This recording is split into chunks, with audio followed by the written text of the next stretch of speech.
Hi అండి, welcome to my channel SN videos vlogs. ఈరోజు వీడియోలో ఫ్రంట్ పార్ట్లో డాట్లు ఎలా వేసుకోవాలో చూపిస్తా. మనకి మెయిన్ డాట్ ఒకటి షోల్డర్కి ఇలా స్ట్రైట్గా రావాలి.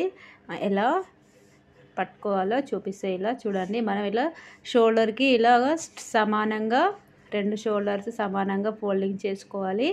మనం డాట్కి మార్కింగ్ వేసుకుంటాం కదా, అక్కడ ఇలాగా చేతితోటి మనం చిన్న టక్స్ పెట్టుకుంటాం కదా 1 ఇంచ్కి 1 ఇంచ్కి డాట్ కోసం ఇలాగ షోల్డర్కి ఇలా స్ట్రైట్గా పట్టుకొని ఇలాగ మెయిన్ డాట్ అయితే వేసుకోవాలి.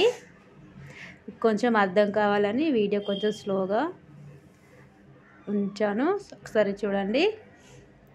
ఇలాగా స్టార్టింగ్లో కొంచెం రఫ్ ఇవ్వాలి, తర్వాత ఎండింగ్లో కూడా రఫ్ ఇవ్వాలి.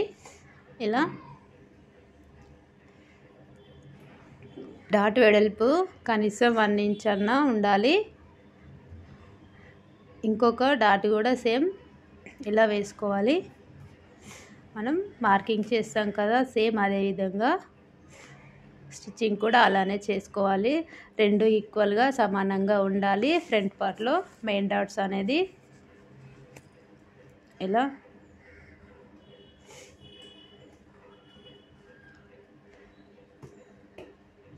ఇప్పుడు చంక వైపు డాట్ కూడా సేమ్ మెయిన్ డాట్ని ఇలాగా పట్టుకుంటే మనకి చంక వైపు డాట్ కూడా ఆటోమేటిక్గా మనకి ఫోల్డింగ్ లాగా వచ్చేస్తుంది. ఇలాగా ఇప్పుడు ఓపెన్ చేసి చూపిస్తా, ఒకసారి చూడండి మనకి ఎలా వచ్చిందో. ఇలాగా స్ట్రైట్గా రావాలి. మెయిన్ డాట్ వచ్చేసి మనకి స్ట్రైట్గా షోల్డర్ వైపుకు చూస్తున్నట్టు ఉండాలి. అప్పుడే మనకి ఫిట్టింగ్ అనేది బాగా వస్తుంది.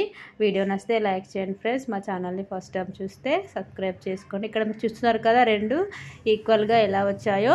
ఉక్స్ పట్టి డాట్, కాజపట్టి డాట్, మెయిన్ డాట్స్ కూడా ఇలా రావాలి, రెండు ఈక్వల్గా. Thank you for watching. Video నచ్చితే లైక్ చేయండి.